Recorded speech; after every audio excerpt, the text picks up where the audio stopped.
I'm Barbara Glanz, and I want to welcome you to this time. I am a professional speaker, a Hall of Fame speaker. I've spoken on all 7 continents in all 50 states, but my kids and grandkids think my only claim to fame is I directed David Hasselhoff in his first high school play. So we're going to talk today a lot about choice, and I'm a very visual person. My master's degree is in adult learning. We all are visual learners today. So I want to give you some very concrete, simple models that you can take back that will help you in every single interaction that you have. So the first one is the emotional bank account. And Stephen Covey talked about this first, but I love this model because it says during our day and in our lives and work, we get deposits and we get withdrawals. So what do you get the most of? And most people all over the world tell me withdrawals. So when you've had withdrawal after withdrawal after withdrawal, you are overdrawn. And so when you begin to think about your own emotional bank account, you need to keep your bank account filled up because your patients or customers or whatever, clients, whatever you call them, most of them are overdrawn.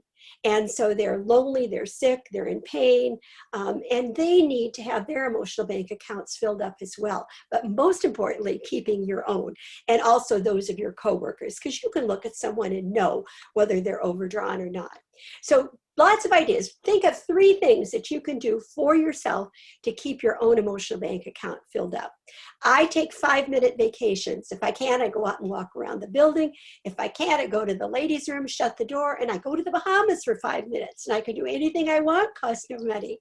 So call someone who loves you, ask for help, prayer, music, exercise, meditation, whatever works for you. The second model is one I created called the human business model. And basically says every interaction we have with anyone has 2 levels.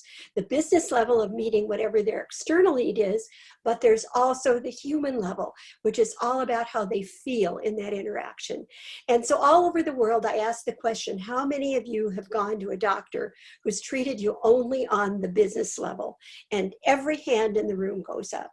And so it's so important to think about whenever you interact, have you taken care of not only their need, and I know you're all really well trained on the business level, but many people have not had much training on the human level.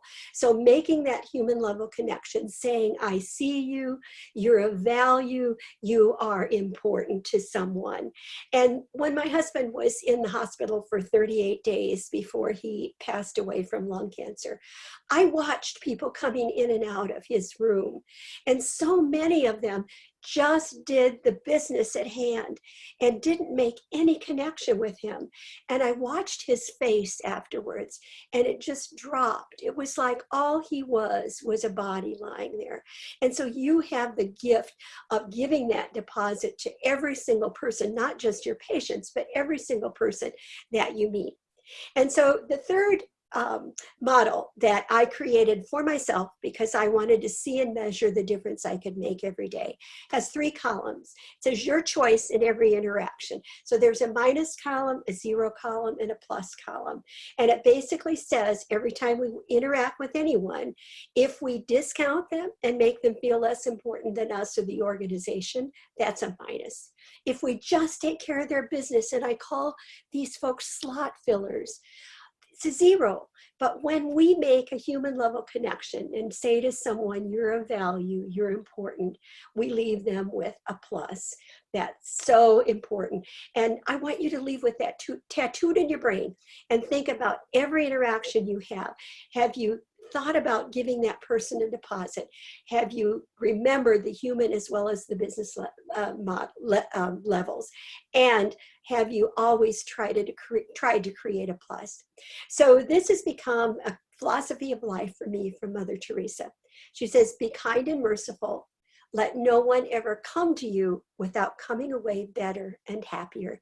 So let no one ever come to you, let no one ever come to your organization without coming away a little better and a little happier.